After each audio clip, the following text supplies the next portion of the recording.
them off the coast of Tallahassee. That's our first commercial crew program landing at Tallahassee. We've had a couple cargo flights land there. And now it's great to have Crew 9 and the Freedom Capsule back home, and its fourth flight is now in the history books.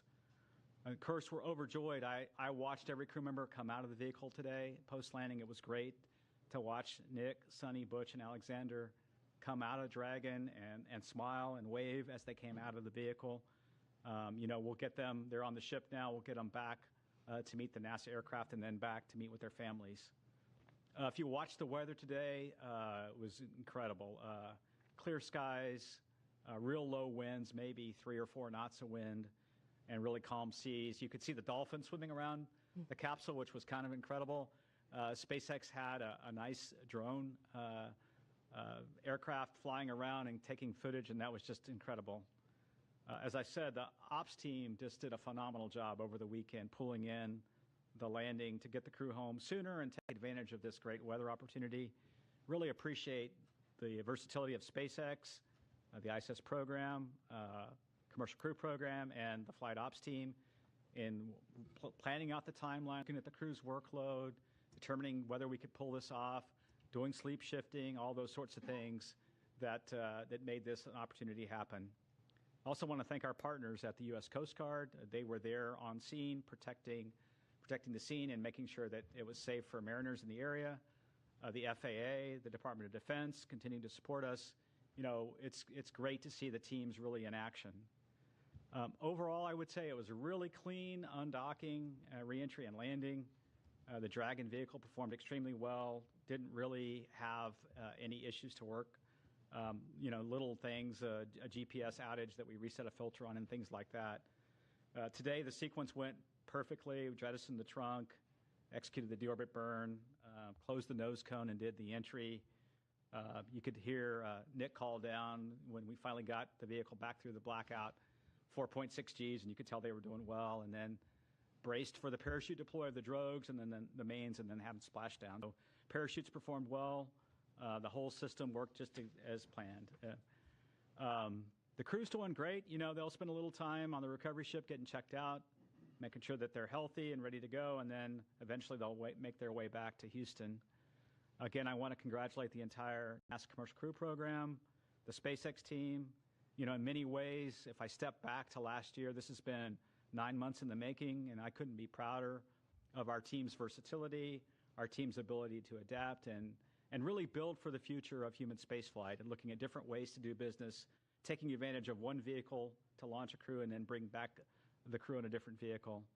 Our partner SpaceX did a tremendous job. Every time we asked them to do something a little different, they stepped up and to the plate and did that, including swapping capsules 6 weeks ago prior to Crew 10, and then also adjusting the Crew 9 mission.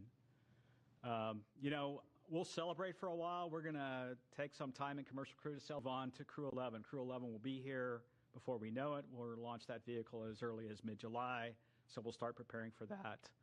And then, we're working hand in hand with Boeing as well on certification of Starliner, getting that vehicle back to flight. Butch and Sonny's return on Dragon, to me, shows how important it is to have 2 different crew transportation systems, the importance of Starliner and the redundancy that we're building in human spaceflight for our low Earth orbit economy. We're super grateful for Boeing as well and their investment. They're keenly interested in the landing today. They have a watch party going on and are watching Butch and Sonny come back. And they've texted me, at the build up to this, they're very keenly interested in Butch and Sonny. And then we're interested in their resilience. That whole Boeing team, like our whole commercial crew program team, is resilient and moving forward to the next steps on Starliner. It's been a busy start to 2025. It's hard to believe we're in the middle or toward late March. Looking for an exciting summer as well, and I look forward to your questions, and I'll hand it over to Bill. All right, thanks, Steve. Yeah, welcome, and thanks for everybody's interest as we continue on. Return today marks the successful completion of the Crew 9 mission, and really with them handing over operations on board to Crew 10. Just some interesting stats as we go through. Nick and Alexander both 171 days in space on this trip, seeing the arrival and departure of different visiting vehicles. Butch and 86 days in space, and they got to see 8 from the ISS. We stay really busy as we talk from the station. Nick and Butch each conducted one spacewalk, and Sunny conducted two. That actually gave Sunny the record for most time on spacewalks by a woman, and puts her fourth overall in terms of time outside doing spacewalks. The crew contributed to more than 150 unique experiments, like Joel said, including stem cell technology to potentially address blood diseases, autoimmune disorders, and cancers. They tested lighting systems to help maintain circadian rhythms, which will help improve conditions for not only future crews as you go through spaceflight, but also those on the ground for shift workers and those in extreme or remote environments. They did plant growth and quality experiments to support future Moon and Mars missions as we look forward with that. They loaded a really interesting experiment. JAXA had their first wooden satellite. They loaded that into and got that deployed from the ISS. And then as part of their spacewalk, Butch and Sunny collected samples from the station's exterior to study the survivability of microorganisms in the vacuum of space. I'll tell you, the Crew 9 crew did a great job here in the near term supporting this shortened handover period with Crew 10 and enabling that landing opportunity that we saw today.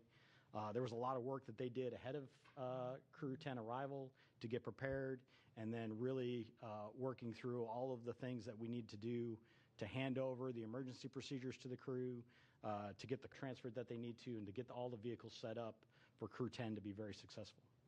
Crew 10 is already working hard, and they're working on key science investigations on board. They already kicked them off even while they were getting prepped for undocking the other day. So coming up on ISS, we still have a lot going on. We have NG-21 release at the end of March, providing some important trash disposal for the space station. Always, you got to get rid of all the stuff that you bring up, so you got to bring that down somehow, and NG-21 is going to take away a lot of that. And then we'll look forward to Soyuz MS-27 launch Tuesday, April 8th from Baikonur Cosmodrome at about 12:47 a.m. Central. That'll be carrying NASA astronaut Johnny Kim and cosmonauts Sergei Ryzhikov and Alexei Zubky. And then before Soyuz MS-26 returns, Alexei Ovchinin will pass on the role of ISS commander to our JAXA astronaut Takuya Nishi. Really a lot of great stuff continuing on station. I really appreciate the entirety of the team, joint with SpaceX, NASA, our operations team, the program teams, the engineering teams, all the work it takes to turn around these missions. It's a ton of stuff, and then we go change it on them at the last minute, and they handle it like the pros that they are. So welcome home to Crew 9, and with that, I'll hand it over to Sarah. All right, thanks, Bill. Well, it's a good day to be here at SpaceX, and it's a good day down in Florida as we welcome Crew 9 home from their stay at the International Space Station. We're happy to have safely returned Nick, Alex, Sunny, and Butch back to Earth and to their families after their time at the orbiting laboratory. Human spaceflight is dynamic and exciting, and this crew knows that as well as any other. So back in September, Steve was talking about this a bit, Crew 9 became the first human spaceflight mission to launch from Pad 40 using our new Dragon Tower that we completed construction on last year. And it was our first mission in a while to fly a crew of 2 since Bob and Doug's historic flight in 2020. So then just 3 days ago, we launched Crew 10 to take over and continue the work of Crew 9 on ISS. And I forgot to mention this Friday night, but Crew 10 was our 50th Dragon mission since first launching COTS-1 in December of 2010. That's a huge milestone for the team. COTS, if you don't remember, stands for Commercial Orbital Transportation Services. And COTS-1 was the first demonstration mission under that original partnership with NASA to resupply the space station with cargo flights. It was also the mission that inspired me to join the SpaceX team, which I'm so grateful I was given the opportunity to do a few months later. So the rest is history. We've been bringing cargo and more recently crews to the orbiting lab for well over a decade since. And as we talked about a few days ago after Crew 10 launch, NASA and SpaceX adapted as this mission evolved. And I appreciate all the kind words said already during this press conference. As we adapted together, we kept safety at the forefront. And thanks to the teamwork across the 2 agencies, a change in the Dragon spacecraft for Crew 10 and then a shortened handover helped accelerate the Crew 10 launch and the Crew 9 return. Then over the weekend, we decided as a joint team to undock a day earlier than originally planned to take advantage of some great weather we were seeing off the coast of Tallahassee for splashdown. So I know this required quite a bit of creativity from the NASA team and the onboard crew to compress the handover even further than they already had. And I'm thankful for everyone's hard work and flexibility to safely bring Dragon and the crew home today. I'd be remiss if I didn't acknowledge that today's return was also our final Dragon recovery on the East Coast. So after 6 years of successful recovery operations off the coast of Florida, we'll now be moving all Dragon recovery operations back to the West Coast. I just hope the California coast can bring as many dolphins as we saw during today's operation. That was really fun to see. We had a nominal return today. Dragon is healthy and the parachutes performed as expected. The crew is likely on the recovery vessel now, soon to transit to the SpaceX NASA handover location, while the SpaceX vessel transports Dragon back to our refurbishment facility at Cape Canaveral in Florida. It's amazing to think that SpaceX has now safely flown 62 crew members from 14 countries to space, 52 of those to and from the International Space Station. Dragon has supported 46 missions to the station in all, and 29 of those on reflown Dragons. I think that's enough flights that we can be really proud of what the team has built together and what we've accomplished, but always with the humility and awareness that we will continue to learn every single mission. The stakes of getting this right are and always will be high. And as Bill Gerstenmaier often says, we must always stay hungry and vigilant to scour the data before, during, and after every operation we perform. It's always an honor for all of us here at SpaceX to launch human spaceflight missions and safely return astronauts and cosmonauts as we continue to advance human spaceflight. Thanks for having me on the briefing today and look forward to your questions. All right, thank you all for your opening remarks. We will go ahead and start taking some questions in the room, so please raise your hand, Gina. Go ahead. I think this is for Steve Stitch. Crew 9's home, but the research hasn't stopped, because what you need to know about what happened with Butch and Sunny on orbit, that's still an ongoing medical research project. Would you kind of expand on that for me? What will you learn about their 9 months on the space station? Yeah, I think I can comment and then see if Bill has anything to add. But, every single crew member that we fly in orbit, we collect medical research data. We do various blood draws at various times during the flight, especially toward the end. Do bone density measurements in space. We look at their vision and how their vision might change over time, their intracranial pressure. We do all kinds of things. So you're right. Every single astronaut, when they come back, including Nick and Alexander, has participated in all kinds of experiments, and we're learning from all those. And I'll see if Bill has anything to add. I think you covered the vast majority of it. We look at everybody when they come home, and every duration adds to that database of knowledge of the effects of spaceflight on the human body. And so we continue to look at that across all of our crew members. Okay, we'll take another question here in the room. Mark, go ahead. Mark Strassman, CBS News. Steve, I want to pick up on something you said, which is the keen interest in Butch and Sunny. All 5 major television networks cut in with live special reports following the splashdown, because Butch and Sunny have arguably become America's most famous astronauts over the course of their 9-month saga. So now that they're home, now that the saga is over, what to you is the takeaway? Yeah, I think that's a great question, and I haven't probably had a lot of time to reflect. We're certainly looking at Starliner very carefully. We're in the process of looking at that vehicle, looking at the helium system. We've got some candidate seals that we're going to replace. We'll get into some testing here over the summer timeframe with what we call an integrated doghouse at White Sands. So we're looking at that.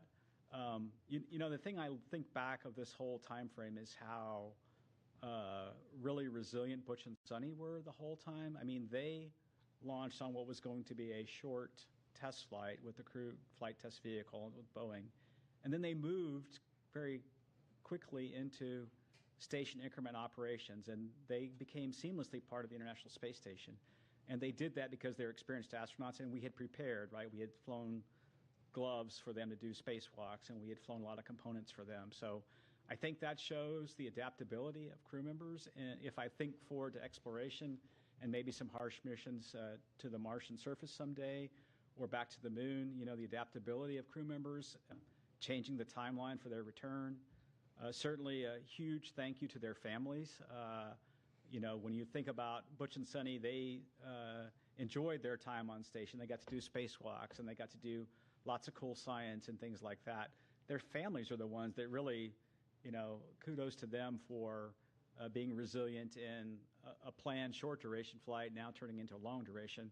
And I think back of when they went into quarantine. They went into quarantine in the April timeframe for the early May launch that we had for crewed flight tests. So the families, a huge thank you to them. I'm sure that reunion is going to be wonderful with the families. And we'll keep learning as we go and keep being adaptable in the future. Let me just add, if it's okay, it shows the flexibility of our commercial providers. The fact that they flew up on the Boeing vehicle and home on SpaceX, this is a lesson learned for NASA too, such that when we do have Boeing and SpaceX both flying on a regular basis, we need to be able to do the opposite too. If we come up on a SpaceX vehicle and have a problem, to be bringing people home on a Boeing vehicle. It shows you, this year, I think many of you know, we celebrate 25 years of crewed on the International Space Station, and just shows the flexibility we have with the space station and our commercial partners. We'll take our next question here in the room. Go ahead. Ed Lavandera with CNN. Two questions. Do you have specifics on the timeline of when the astronauts will be landing back here in Houston and reuniting with their family over the next, I'm presuming the next few hours? And then secondly, the more delicate question is, of all the talk that we've seen over the last months that these astronauts had been, quote, stranded in space, how did that kind of talk affect you guys over the last few months in formulating a plan to get them back home? Yeah, I don't have the specifics of the timeline. I know they're going to fly back here tonight. They'll probably spend some time rehabilitating a little bit, and the doc's watching them, and then they'll rejoin their families in the next day or so. Relative to the mission planning, I think what we did was we tried to look for opportunities to bring the crew back when it was safe to do so. And, we always had a lifeboat, a way for them to come home, all the way back to Starliner. If you remember during the Starliner crewed flight test mission, we said if there were an emergency during part of that mission, we considered the thrusters, the service module thrusters, good enough to bring the crew back then. We then transitioned to the Crew 8 vehicle for a temporary time frame until Crew 9 arrived. So we always had a way to get the crew home safely should we need to. And then it really became, when is the right time? When is the right time to bring them back? And then when we had to swap over Dragon capsules from the new vehicle, which wasn't quite ready, we moved to Capsule 210. We figured this March timeframe was the timeframe to execute this direct handover that we just did. So for me, it's been the normal kind of planning I do all the time, looking at all the options, working with SpaceX, working with the space station program, and finding the right time to bring the crew back. Okay, we'll take another question here in the room. Hi guys, my name is Amanda Henderson. I'm with KHOU 11, the CBS affiliate here in Houston. 10 days turning into 9 months, but turning also into hundreds of hours of invaluable research that they got up there at the ISS, and also moonwalk hours. Can you talk a little bit about how, when you realized that going to be up there for longer than the intended time frame, they were able to transition into getting that invaluable research started? Yeah, I can start with that one, and I can let these guys add in. So even before they launched, because we knew they were flying on a test mission, we provided all the training for the stay on ISS that they would need to be a long-duration crew member. We flew the equipment. Every crew has unique equipment that they need to do a spacewalk, and we made sure we had that up there. So I think it really comes to the preparation that we did even before they flew that allows them to be so successful when they get up there. And that's really what we do with all of the crews that fly to the ISS. There's the rigorous training program that they go through. They're prepared for things. They have a lot of skills-based training that goes on so that they know how to do the basics of everything. And then we have an outstanding team on the ground working with them. They get to work directly with the scientists in a lot of cases on experiments that help walk them through what they're doing, video downlinks. We have a lot of different ways to kind of help them through, and it really just enables everything that they then do on board in an effective manner. But it all starts with that preparation that we did ahead of time, knowing that we have a test mission coming. I do think the difference, like the shuttle missions had a finite duration. The way the space shuttle worked, it had fuel cells, and they used liquid oxygen, liquid hydrogen to power those fuel cells. And so at some point, that vehicle had to return. But the beauty of the space station is wonderful laboratory, a wonderful place for the astronauts to live and work, and you can almost stop the clock if you have a problem. And I think that's something that we learned on this flight that's a little bit different is, so when Starliner we had planned for maybe a short 10 to 2-week mission for a test flight, when we needed more time, we took that time to understand the vehicle. And then when we determined that the better option would be to bring Butch and Sonny back on Dragon, we pivoted over to that plan. So I think Station gives us that flexibility that we never had before. And we also have flexibility now, as Joel said, with 2 different vehicles. So someday there may be a case where we're using Starliner to handle a Dragon contingency problem of some sort. So we have a luxury that we didn't have in the past, and so we're adapting and learning from that. All right, we'll head over to our phone bridge to Marcia Dunn with the Associated Press.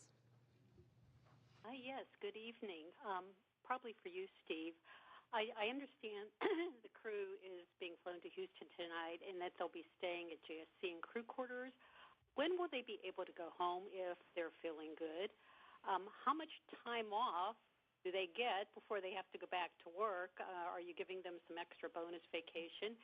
And when do you have to decide whether Starliner is going to be carrying Crew 12 up? What's the deadline for deciding on that mission, whether it'll be Starliner or Dragon? Thanks. Yeah, there's a lot of questions there. I hope I get all of them. Let's see. The first question was, when do they go back to their families? It's usually within a day or two, once they're cleared medically, that we make sure, as they readapt to gravity here on Earth, it's usually a day or two. They'll go back to their families. And then, they'll get some time off, and then we've done a lot of, fortunately with Butch and Sonny, we've done a lot of debriefs already with them. And so we've gotten feedback on Starliner and feedback on many things for the crewed flight test already from them while they were on orbit. They'll have a standard set of debriefs with the Crew 9 crew because they really have been part of Crew 9 ever since Crew 9 docked. So they'll go through a series of debriefs, and then, but they will get some well-deserved time off, well-deserved time with their families. It's been a long time for them, and look forward to hearing their stories about meeting with their family.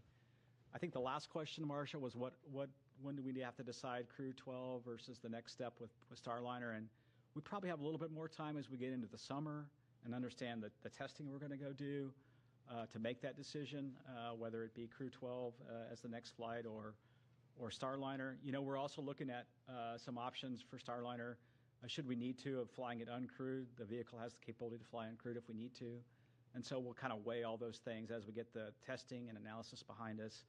Boeing's done a good job of developing a new thermal model, which we're using to try to understand the changes we're going to make in those dog houses. We'll add some tape and thermal barriers in different places. So we have a little time to make that decision.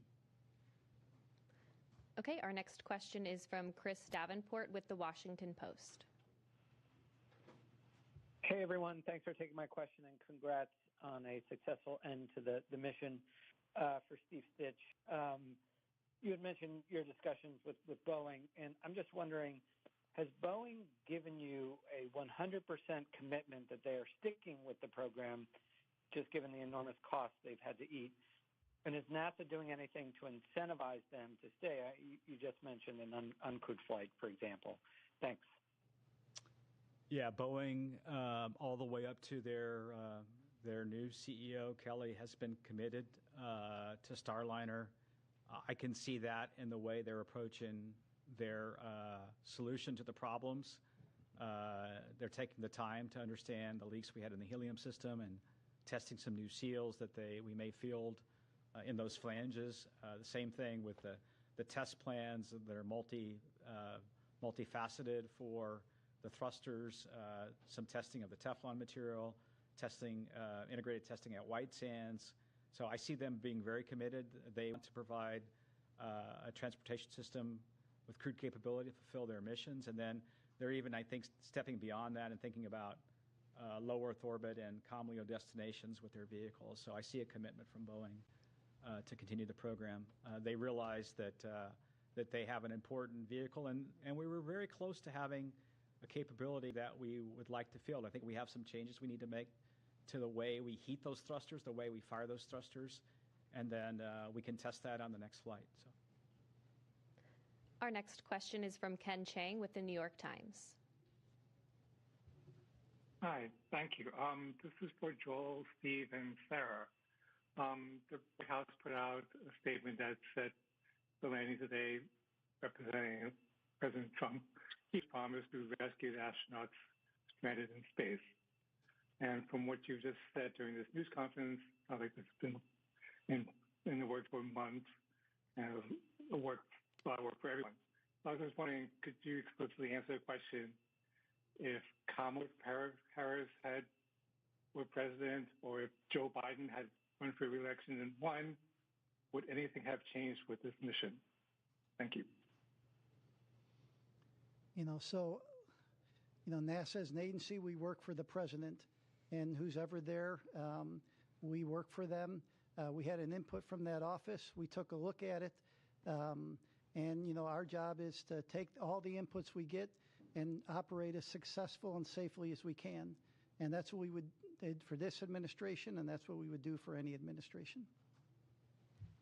Our next question is from Sana with Bloomberg News.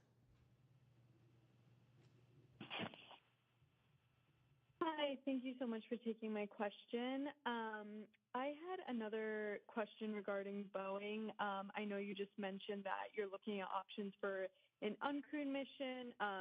So I guess we're wondering who would pay for the uncrewed mission, and would Boeing be required to redo the crewed test flight as well? Thanks.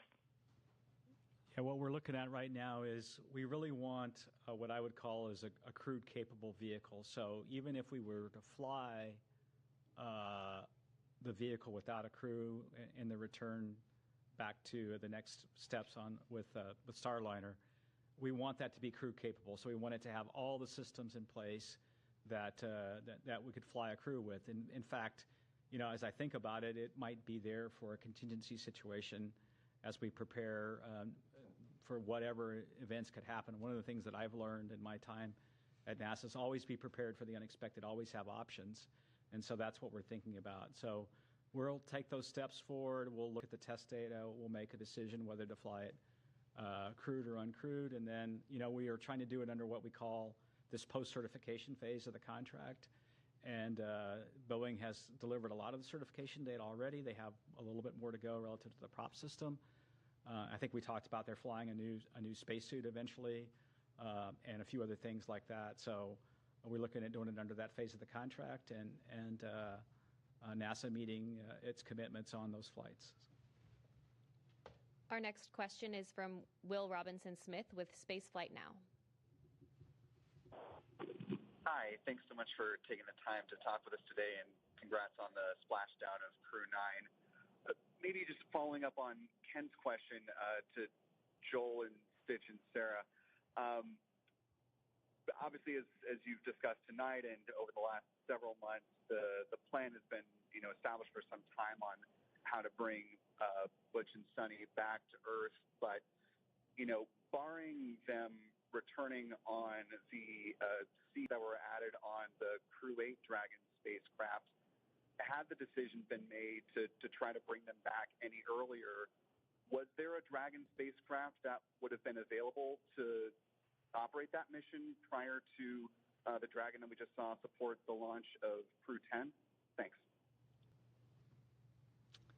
Yeah, the earliest Dragon that we had to go fly the mission really was this Capsule 210. And so when we were planning originally on Crew 10 to have the newer spacecraft, we thought it would be ready. Initially, we were going to launch in mid-February. We moved it to March 25th. And then I think Sarah talked briefly before about some of the challenges we had, or maybe it was Mr. Gerstenmaier, with a battery system that was a bad component we had to pull off. We had to pull the heat shield off and vector out of some work on the vehicle. We had some challenges with some valves in the prop system.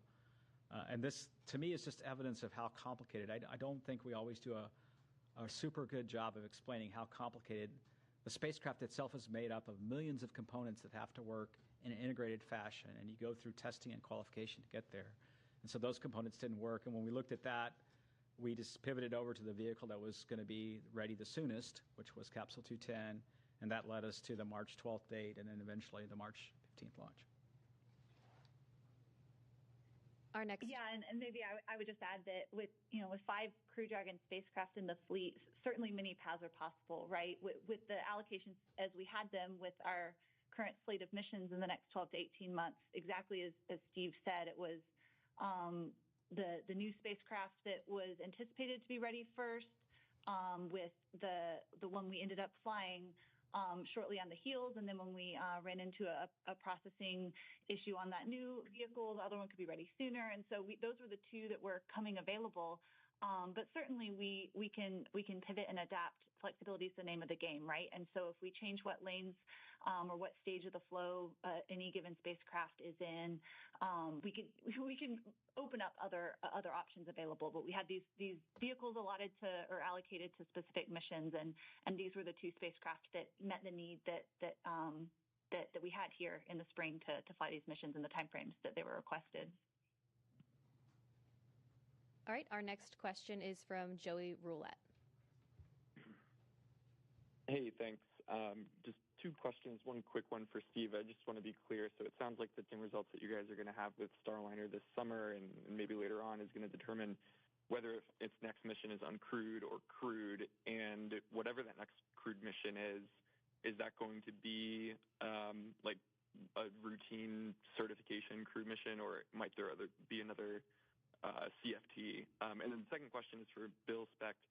I was just wondering if there's any studies that Butch and Sunny are involved in that investigates the like behavioral or psychological kind of response to not just long duration spaceflight, but unexpected changes to a mission in the middle of it. Thanks.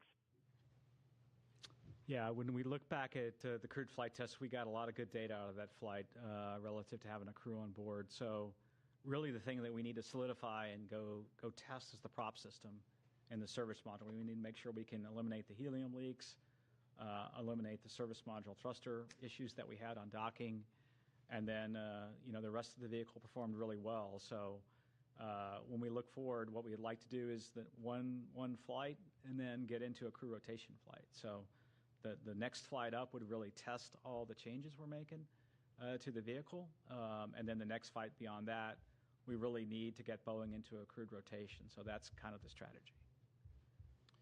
Yeah, and then to your second question, all of our crew members go through evaluations. They fill out surveys. They do medical evals. So all of these things happen on every crew member. So we do get some unique data from Butch and Sunny based on their stay, but it's something that we do with every crew member that flies. There's always changes that happen on board.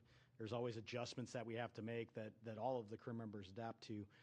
As you've watched with our flight schedule over the years, it's very rare that we actually get a flight to fly exactly where we planned it 2 years out when they were thinking it was going to be. So it's okay that we have these changes and they adapt really well. But everybody gets kind of looked at in terms of those effects and understanding just the effects of spaceflight on them. So. Okay, our next question is from Maria with KBIR Knoxville. Hi, yes, thank you so much for your time. If someone can walk me through the physical and mental adjustments that the astronauts are going to be experiencing. I can try and see if Bill and Joel have anything to add. When they get back, the body is an amazingly adaptable. The one thing that the body will struggle a bit with is the inner ear and the vestibular response in microgravity. When you transition from 1G here that we're sitting in this room to then in space, the inner ear can get a little disturbed because gravity's not pulling the fluid down and the little hairs inside the inner ear. And so the crew can take a little while to adapt to microgravity. That same thing happens in reverse when you land back on Earth. The human body was adaptable and was used to being in microgravity. Now the vestibular response is such that you feel disoriented, you may feel a little dizzy, you may have trouble getting up. And then, of course, physically, their body, when they were operating in space and doing operations inside the various modules, their muscles weren't working as hard, their heart wasn't working as hard, and so there's a muscular and cardiovascular kind of reconditioning that has to happen. And so that's what's going happening now. And then, there's a little bit of response coming back to 1G. In space, I could release this pin, and it's going to stay right where it is. And in 1G, if I release the pin, it falls. And so there's a little bit of that the crew has to get back and learn the skills back here on Earth again. So. Okay, our next question is from Jackie with the Times of London.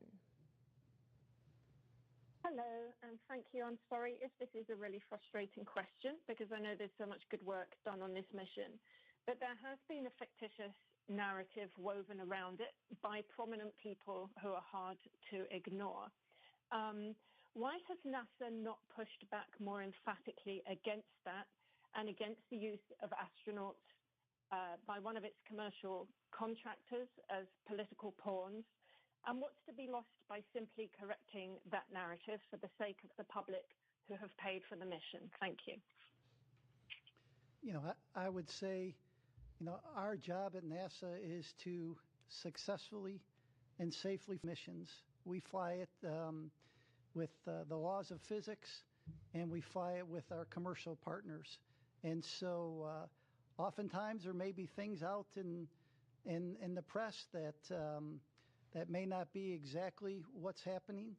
And our job is to fly these missions, and regardless of what you read in the press, our job is to fly successful missions, safe missions, and do the science we do on board the International Space Station. I mentioned this year 25 years of continuous crew presence on board later this year, the International Space Station. And we do about 150 experiments every expedition we fly. So think about it, every 6 months. I think we're over 3,000 experiments since we started the International Space Station, and that's what we focus on. Okay, our next question is from Jeff Faust with Space News. Hey, good evening. Question for Bill or Steve. Since the Crew 9, Crew 10 handover lasted only a couple of days, was there anything you would normally do on a handover you weren't able to do in this case? And in the future, might you consider shorter handovers between future commercial crew missions? Thanks. Yeah, across the board, the main thing that we have to get done is, like anytime you get to a new place, is the emergency briefings. Where do I go in case of an emergency? What are my duties in terms of an emergency? And that happens very early on. And then the follow-ons are more of the general, hey, where did you guys put this thing? Or where did you put that? Where did you leave this wrench when you get up there? Because you can imagine the size of the space station is so large, and there's a lot of stuff up there. So a lot of the handover that we do with the crews is more set up to be an efficiency gain. And that really helps them be more effective when they go and get to the tasks done that we need to. So when we reduce that time, we reduce that efficiency in the near term to accomplish the tasks on board. We evaluate that each time and understand what our handover is. In general, we don't look to reduce that because we want to be as efficient as possible. We want to get everything done in the most efficient manner, get the most things done on space station that we can. But in this case, it was actually to our advantage to go work that shorter handover and then get them home as quicker, hitting this weather day that we had here today, and not leave it up to how the weather was going to behave days and days from now. So the critical stuff always gets done, that emergency handover, that how do we go handle contingencies on board. They're trained on the ground for all of these things, and we have a lot of support for the teams on the ground to help them as they go, so we can shorten it if we want to, but it's not quite the same as getting up there and finding out from the person that's been up there for 6 months, hey, I found that this was the best spot to put this, or I left this here, and so when you need it, go look over there to go do this, or this is the best way to go pull out this drawer, or whatever you have to do for your experiments on board. So nothing beats that face-to-face handover and the time they get up there, but we have the options to shorten it when it makes the most sense. Okay, our next question is from Sawyer with NASASpaceflight.com. Thank you so much. This question is, I believe, for Sarah. with this being the final splashdown on the east coast of the United States, what is the plan for Megan? Is that going to be repurposed to the west coast? Is that going to stay on the east coast? And then what becomes the contingency if, for example, the weather isn't good at the planned Pacific landing sites? Here you had the Gulf and the Atlantic. Hey, we don't know the answer yet to what will happen, what will become of Megan. We've got Shannon here on the West Coast. I'm sitting here in California right now, and there's unique benefits and unique challenges of weather patterns on the West Coast versus the East Coast. Just one example, we have far more stable weather in terms of wind and wind speed, wave height than we did in Florida. So where we needed numerous sites on both coasts of Florida to provide geographic diversity to avoid weather patterns that may be happening in one area and not another, not so much the case on the West Coast. However, our cloud cover is different here than in Florida. And so things like the airborne assets that support our mission might have different challenges out here than over there. So we've done a lot of trying to learn from meteorologists and historical weather patterns and then figure out the right number of sites and the right number of support assets to ensure that we maintain a high return availability, which means a high percentage of days that would be a viable return option with a safe splashdown, regardless of coast we're splashing down on. All right, our next question is from Isam with AFP.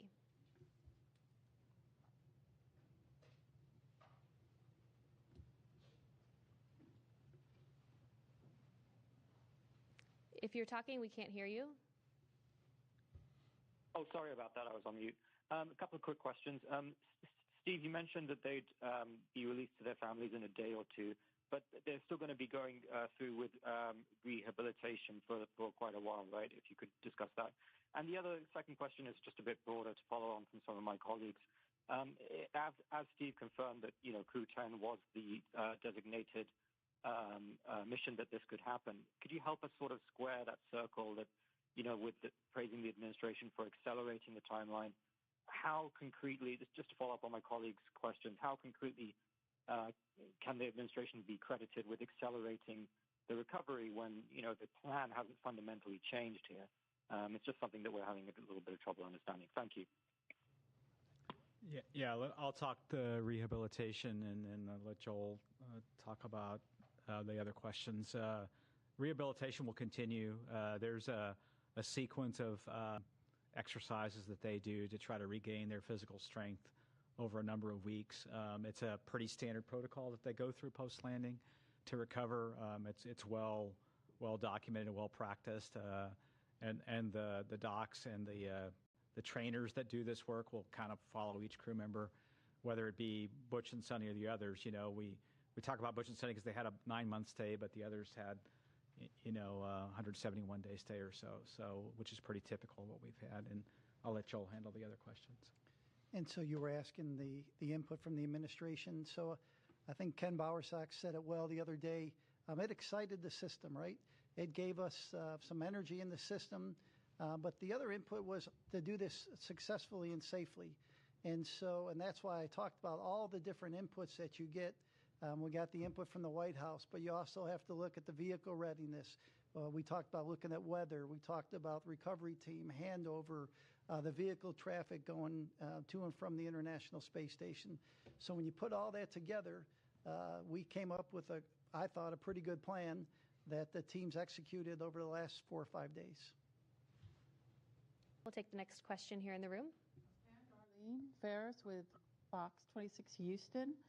I was just wondering if any of the experiments or tasks, was there anything that was able to be done due to the unexpected extra manpower with them on board that wouldn't have like a benefit to having the extra people? So we, once Crew 9 arrived and Crew 8 departed, we were at our normal crew level.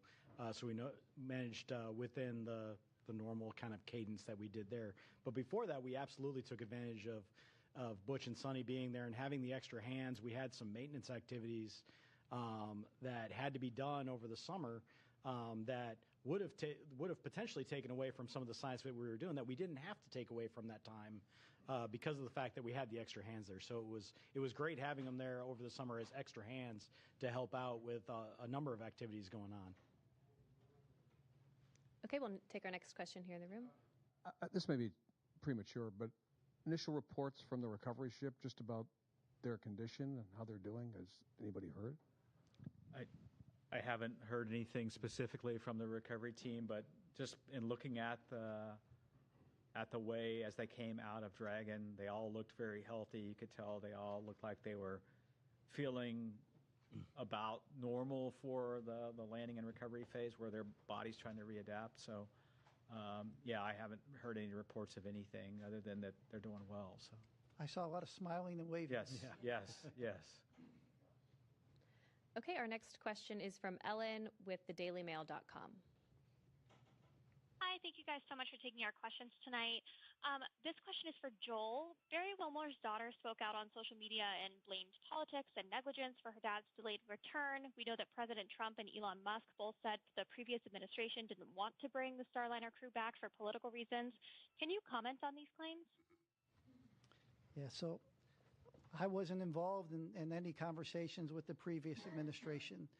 It was clear we have a request from the current administration, and the results you saw is what we saw today with the landing of Crew 9. Okay, we'll take our next question here in the room. Have you guys gotten a chance to talk with the families of Butch and Sunny? And I mean, I'm sure just being able to see them wave and smile today is a huge relief for them, but they've been in quarantine and up in space for almost a year. How are they feeling with everything? Yeah, I haven't talked personally to the families, but I know the astronauts have a great support system. In other words, they're able to effectively FaceTime with their family and keep in touch with their family. I'm sure Butch is looking forward, and Sunny both coming. Easter's coming up, and there's graduations coming up, and there's lots of family activities coming up that the timing's probably pretty good for. So I haven't had a chance to talk to the family. So My guess they had bigger smiles than the crew members. yes, yes. Okay, our next question is from Mike with space.com. Thank you, guys. This is probably for Sarah. I was just wondering, were there any different approaches that you guys took with this Dragon to kind of meet this faster deadline, or this, and if there were any kind of changes to the processing, are those things you can take into future missions? Hey, no changes to the processing. And actually, if you're able to go back and listen to Friday night's briefing, I think Steve also shared a little more detail about that. But similar process, it's just a matter of doing a little bit of Tetris within our facilities of what vehicles are going into what tests or what operations in the pre-launch processing flow first. So we certainly did that. There's a few items of hardware within the vehicle that are unique to the specific crew flying. For example, we have small, medium, and large seat buckets installed in each of the 4 locations, and then custom foam for each individual to further customize their experience. And so there was a little bit of just doing the tally on the unique hardware and making sure it was all okay to be used for this mission, but nothing unique to the actual processing flow itself. Okay, our next question is from Carolyn with Fortune Magazine. Thank you very much, and congratulations. I'm wondering, can you just share a little more how Sunny and Butch handled kind of the switch mentally to the 9-month mission, besides being very resilient, and what advice you give the rest of us lonely humans when we encounter challenging circumstances?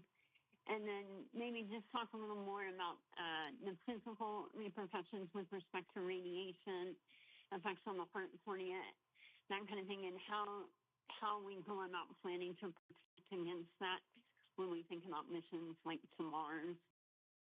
Thanks. I can start, and then the other. Before the crew members are talking, you may be assigned for a or an 8-day mission in this case, and you made example, right? Mark Andahai was an example of the time that people are shorter than those other missions, but the crew members are, hey, for a year period where they launch, and they talk missions. And so the teams are preparing things on the ground and normal family conference, half day off, amount of time on orbit. And so we had experience past crew members, and we made changes in the operation. If you want to add anything to that. Yeah, I think the other, on people in general, and when you change the duration on them, we look at every crew member when they're going up and we feel confident, even if their mission had to be extended, that they're up for it and that they've got, I think, the time allowable, I think, for them to stay in space and to go through that. We monitor everything on board.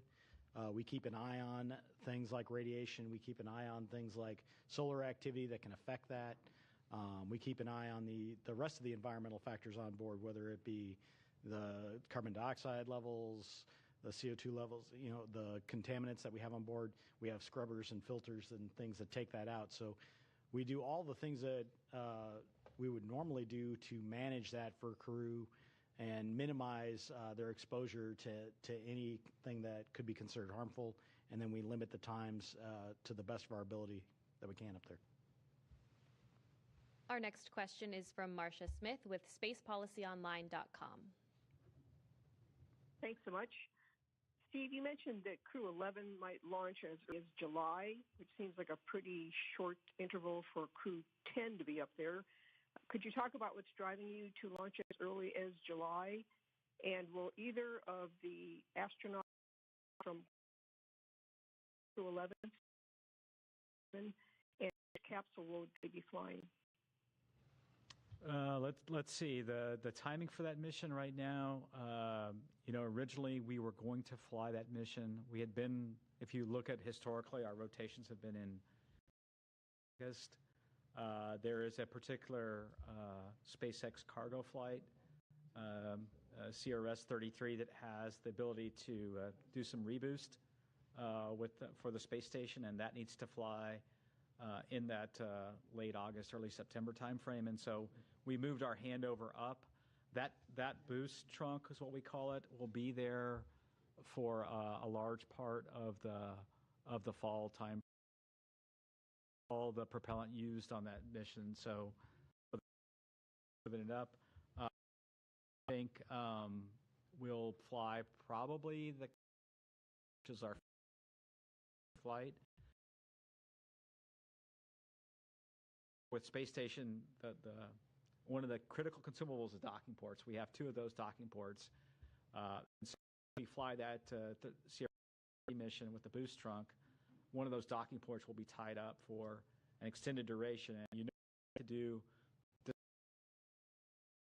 the new crews there before we undock the astronauts that have been there for the increment in progress. And so when you put all that together, it drove us to look at right now, mid to late July. Of course, things can change over time, but that's kind of what we're looking at.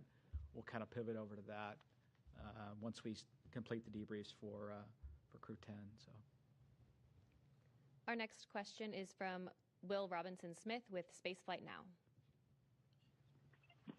Hi. Taking a question from us. Question to Steve Fitch. Going back to the comment you made earlier in this briefing, correct me if I'm wrong, but I think you said that there was another look that needed to be taken at the flight suit for those flying both these flyers. Can you add a little more detail into that may need to be changed and reason for that? Thanks. Did you get that? I couldn't. I'm sorry, you're coming in a little bit, it's breaking up a little bit. Can you please try to repeat your question?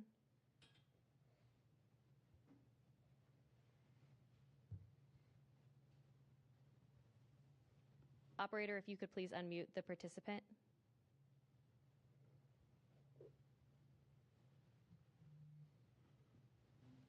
Will, if you're talking, we can't hear you. Can you hear me? Yep, we can hear you now. Okay, perfect.